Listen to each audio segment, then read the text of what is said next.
Nuevamente, Señor, estamos ante ti, deseosos de que tu palabra, leída, discutida, expuesta, compartida, Señor, pueda tocar nuestro corazón, como personas, como individuos, pero también como comunidad.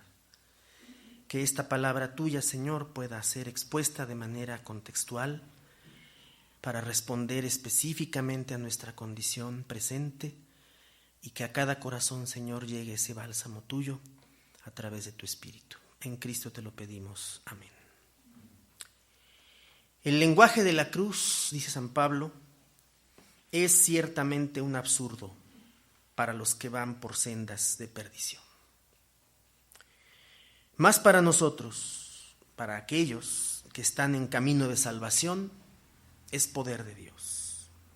Lo dice la Escritura, el profeta Isaías en particular. Destruiré la sabiduría de los sabios y haré fracasar la inteligencia de los inteligentes. La primera carta del apóstol Pablo a los Corintios contiene ya, como lo explicábamos hace unos minutos y lo vamos a ampliar en estos momentos, contiene insistentemente uno de los abordajes más sólidos a la realidad de ese par que representa la fortaleza y su contrario, la debilidad. Pero así como decíamos el otro día que la fe cristiana tiene elementos dialécticos, tiene elementos que implican, que complementan a veces las dos partes supuestamente contrarias de una realidad, de la misma manera la fortaleza y la debilidad pueden caracterizar la fe cristiana en diferentes momentos de nuestra vida. San Pablo, en estas dos cartas, buscó reforzar a la fortaleza de sus hermanos y hermanas. Buscó reforzar la conciencia de los creyentes que formaban esa comunidad cristiana. Y su referencia a la debilidad es paradójica también. La frase que recordamos lo es profundamente. Cuando soy débil, entonces soy fuerte. Y es una paradoja precisamente porque cuando estamos en situación de indefensión, de fragilidad máxima, cuesta mucho trabajo identificar dónde está la fortaleza de la persona que en ese momento se siente aquejada por la debilidad. La palabra griega de la que viene ese otro término se usa incluso actualmente, que es la palabra astenia. Estoy asténico, no lo decimos así, por supuesto. Me siento débil, ¿no? Me siento sin fuerzas. Flaqueamos cuando nos sentimos de esa manera.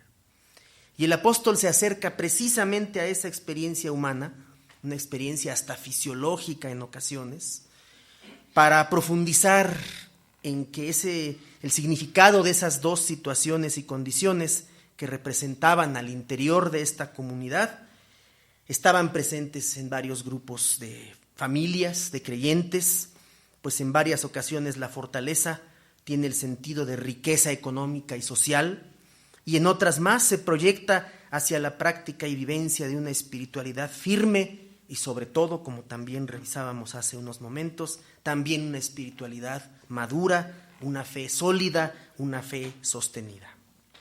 Al afrontar pastoralmente el problema al que se dirige San Pablo a los Corintios, él muestra una capacidad espiritual y teológica muy profunda. También lo recordábamos hace un momento. No basta comprender por qué surge un determinado problema en una iglesia.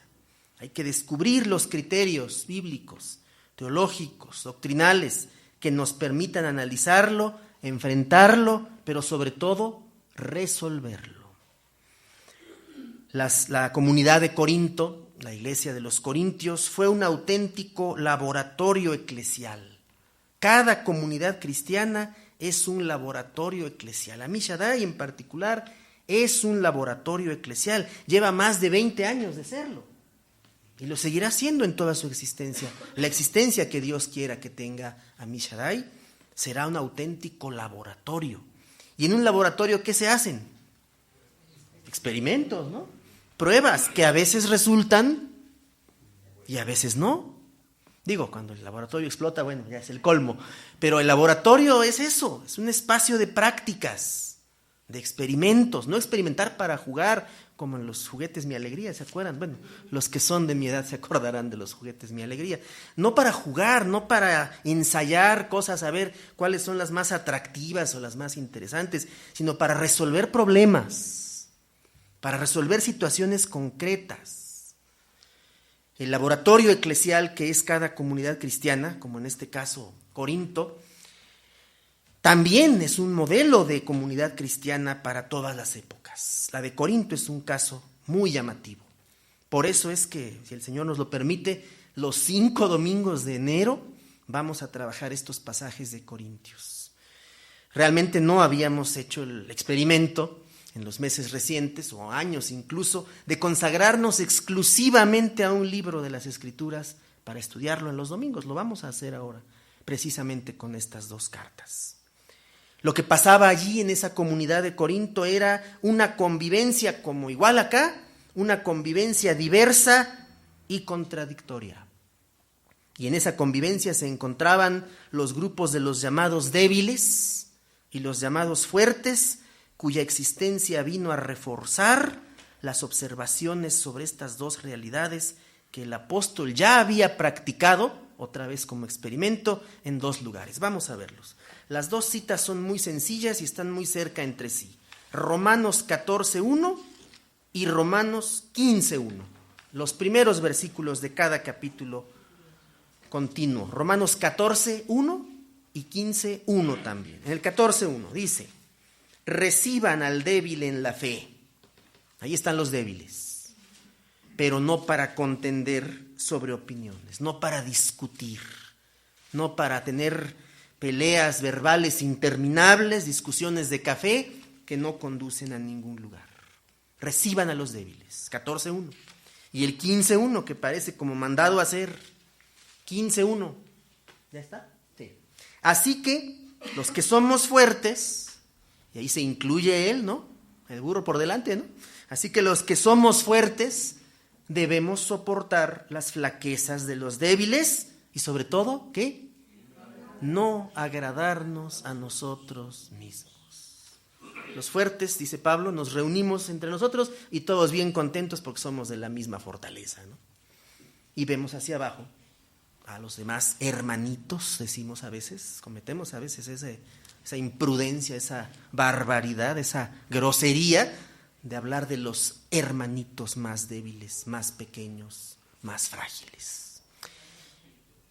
¿Cómo? Enanos espirituales. No, hombre, hay una barbaridad de cosas que se dicen al respecto.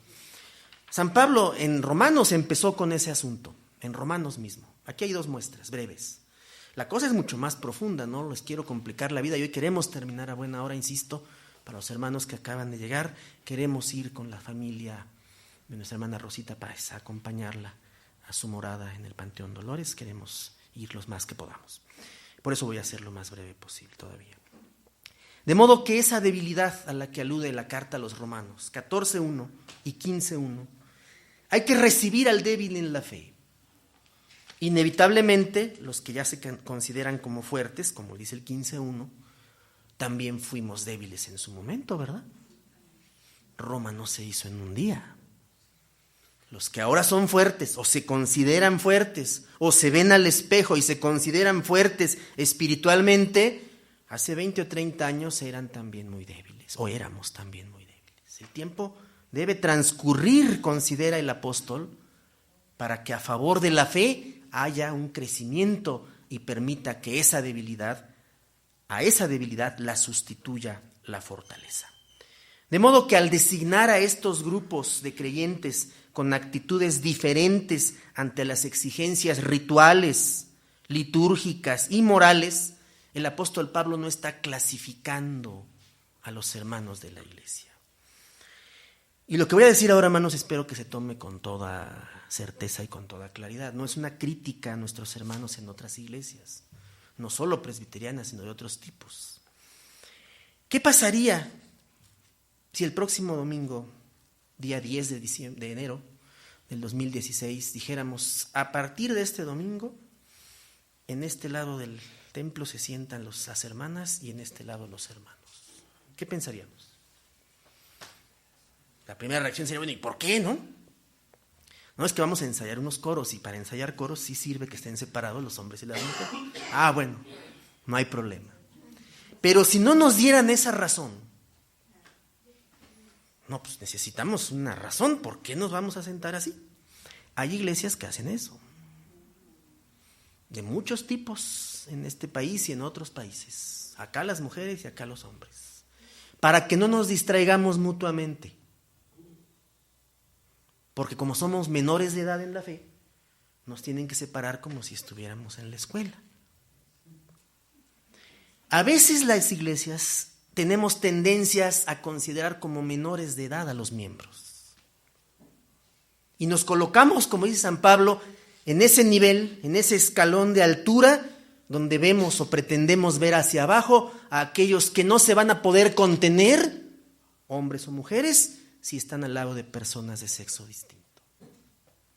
Insisto, hermanos, no es una crítica a los hermanos que lo practican. Están en su derecho y en su libertad. Cada iglesia se gobierna como lo considera adecuado. Pero para San Pablo, y ese es el otro ejemplo más crítico aún, y si nos pusieran a los fuertes de un lado y a los débiles del otro, peor aún, prácticamente la de débiles sería la más grande. Porque en estricto sentido, lo que el apóstol Pablo buscaba era que aquellos que se asumían con una cierta fuerza o como una cierta fortaleza, con una posición bien definida, con suficiente criterio ante los asuntos de la fe, ellos son los que tienen la responsabilidad más alta, 14.1. Reciban a los débiles en la fe, 15.1. Y aquellos que se sienten fuertes deben soportar, aguantar, vara, como decimos en México, las flaquezas de los débiles, porque no nos estamos agradando a nosotros mismos. Es un criterio moral, es un criterio teológico, pero también es un criterio espiritual, porque la fortaleza espiritual de la que habla el apóstol a veces es una actitud arrogante, basada en elementos materiales que busca imponerse por encima de cualquier discusión o acuerdo equitativo, igualitario. Esta traducción que hemos estado usando en los últimos meses nos ha venido a desempolvar algunas cuestiones que aparecen precisamente en la segunda carta a los Corintios, cuando se habla de la ofrenda, capítulos 8 y 9. No se trata de extraerle más al que tiene más, sino, dice la traducción, de que haya un criterio de igualdad. El que puede dar más, que lo haga. El que no puede dar nada, Dios no le va a exigir que lo haga. Criterio de equidad, criterio de igualdad, criterio de respeto, criterio de consideración hacia los demás hermanos. Dice aquí el comentario: debilidad es el concepto contrario a fuerza y abarca las dimensiones de la incapacidad física, psíquica, social, económica y finalmente espiritual. El propio Señor Jesucristo se refirió a eso cuando habló de mis hermanos más pequeños, cuando habló de esos pequeñitos, cuando habló de los marginales, cuando habló de aquellos que ni siquiera podían moverse. Toda la incapacidad física de la que da testimonio el Evangelio, los 4 evangelios, todas esas incapacidades, todas esas dificultades físicas que enfrentaban las personas, todo ello pasaba por el filtro de la retribución. Los que no podían ver, los que no podían moverse, los que no podían escuchar, todos ellos eran señalados en la época del Señor Jesucristo con el dedo estigmatizador del pecado. ¿Quién pecó? ¿Este o sus padres?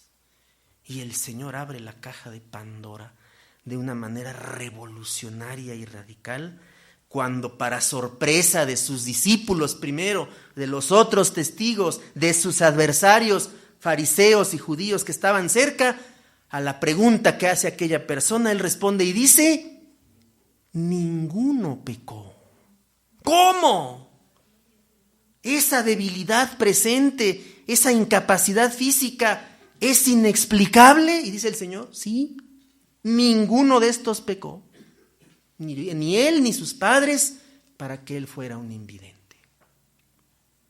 Y lo que el Señor pasa a hacer, por supuesto, a devolverle la vista a esta persona recobra la vista, recibe ese milagro de la mano del Señor y por lo tanto deja de ser del grupo de los incapacitados, de los débiles, de los desempoderados. Pablo, por una parte, presentó esa astenia, esa debilidad, como el dominio propio de la caducidad de lo creado, de la impotencia legal, todo eso lo hace en Romanos, y de la incapacidad humana frente a Dios, todo eso.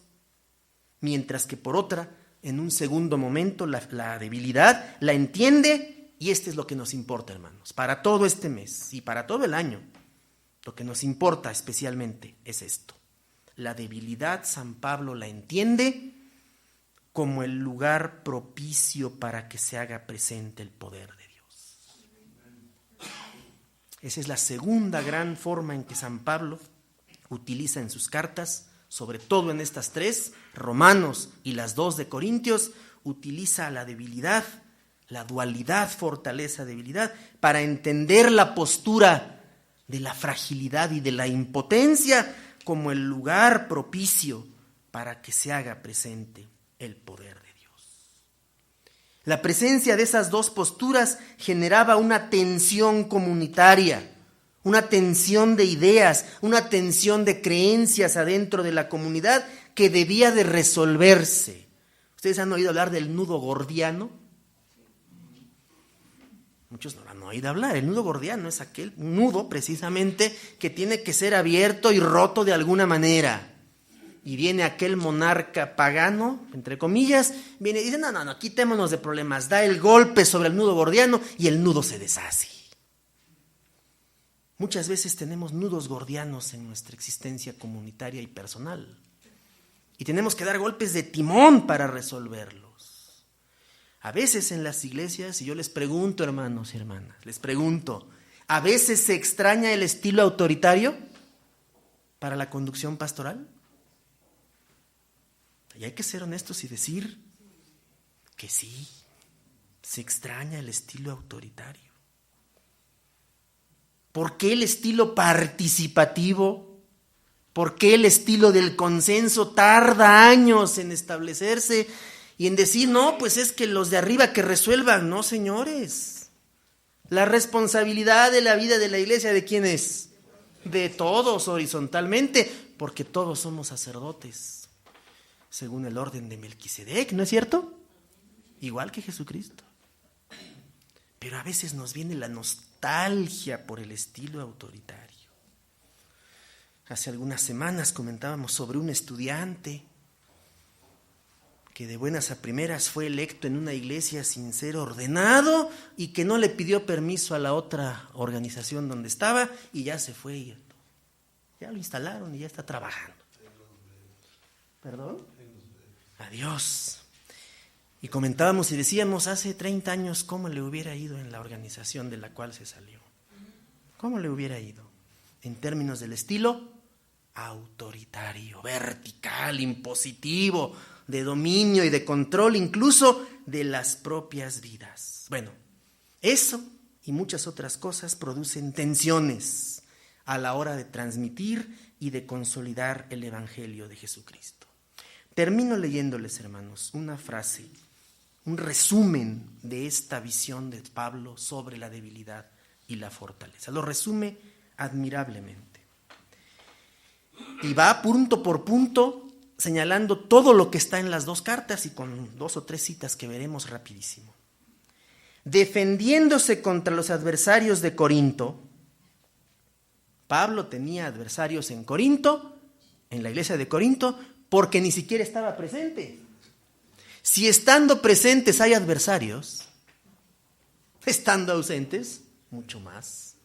Es más, gente que aprovechaba la ausencia del apóstol Pablo para meter cizaña, para introducir ideas contrarias al Evangelio, la gnosis, los gnósticos ya estaban fuertes en Corinto y se aprovecharon de que Pablo no estaba. Y a Pablo se le quemaba dentro el corazón decir, yo quiero estar ya ahí para debatir con estos y ponerlos en su lugar.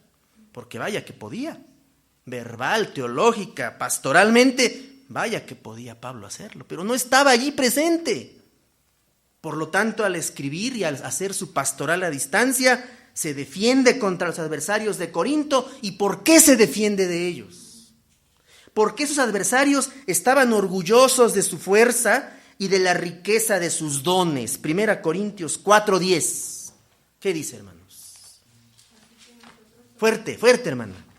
Así que nosotros somos unos locos a causa de Cristo. Ustedes, en cambio, un modelo de sensatez cristiana. Nosotros somos débiles, ustedes fuertes. Ustedes se llevan la estima, nosotros el desprecio. Muy importante este versículo 10 de 1 Corintios 4. Leo nuestra versión. Nosotros somos insensatos por amor de Cristo. Eso es locos, insensatos. Pero ustedes son prudentes en Cristo. ¿No les suena la ironía, hermanos? Es irónico San Pablo. Nosotros débiles, y ahí Pablo se pone del lado de los débiles. ¿No en Romanos decía que era de los fuertes? Romanos 15:1 dice, nosotros los que somos fuertes, actuemos de esta manera. ¿Aquí qué dice? Nosotros los débiles, pero ustedes, señores de arriba, ustedes son los fuertes. Y ahí está la sorna, la picardía, la ironía paulina. Ustedes son honorables. ¿Y nosotros qué? Despreciados, bajos, de la baja ralea. Y Pablo en el primer capítulo, como ya lo leímos hace un momento, les dice textualmente, esta comunidad está formada no por aristócratas, no está formada por gente de la clase media alta de este país. Esta comunidad está formada por una clase socialmente baja. Y qué bueno, dice, porque el Señor eligió lo bajo, lo vil, lo despreciable del mundo para evidenciar a los que se sienten grandes, ¿cierto? Eso dice Pablo. De modo que este par, fortaleza, debilidad para nosotros, creo que va a ser muy útil, muy relevante para levantarnos de todas aquellas circunstancias negativas en las que podamos estar y poder superar los orgullos de algunos, inevitablemente, y poder levantar al débil, al dolido, al golpeado, al martirizado, al que está, y a veces usamos la palabra, estás acabado, hermano. No, aquí nadie va a estar acabado. Y si alguien va a estar acabado, estaremos acabados todos. O nos fortalecemos todos, o nos debilitamos todos, para entonces ser levantados por la fortaleza de Dios. Así que nosotros somos unos locos a causa de Cristo. Ustedes, en cambio, son un modelo de sensatez cristiana. Nosotros somos débiles, ustedes fuertes. Ustedes se llevan la estima y nosotros nos llevamos el desprecio. Así contrapone Pablo a la fuerza, la debilidad y la impotencia. Y luego viene la frase de Marquito Dorado. 1 Corintios 1:25, nuestra cita base. Los hombres están ellos mismos sometidos a la debilidad de Dios. Los hombres, los seres humanos, están ellos mismos sometidos a la debilidad de Dios, de tal manera que Dios abochorna a la fuerza en cuanto elige la debilidad. Acabamos de recordarlo en el pesebre de Belén, en el portal de Belén. Lo acabamos de recordar. Por ahí en internet circuló por parte de la Federación Luterana Mundial, el presidente de la Federación Luterana Mundial, Martin Junge, es un pastor luterano chileno, de familia alemana, pero chileno, habla muy bien español, es latinoamericano. Y a él se le ocurrió poner una foto de María y José después del nacimiento del bebé, fuera en la calle al amanecer del otro día, del día de Navidad, esperando a ver quién los levantaba en la calle misma. Y puso, así muy probablemente debió suceder. María, José y el niño en el abandono total, en el desamparo total, porque no hubo donde pudieran descansar pagando un cuarto de 5 estrellas, ¿verdad? No pudieron. Estuvieron en esa circunstancia de debilidad y de fragilidad y de abandono. Y nuestros hermanos luteranos, que a veces son criticados por las demás iglesias, ¿no? Porque somos buenísimos para eso. Somos especialistas en criticarnos entre iglesias. Nuestros hermanos luteranos, respondiendo a la exigencia de responder dónde se encuentra primordialmente Dios. ¿Dónde? No estuvo en el palacio de Herodes, ¿verdad? Estuvo en la oscuridad.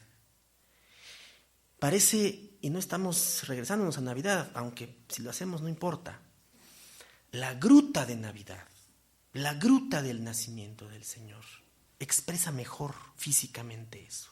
La gruta. Gruta es cueva finalmente.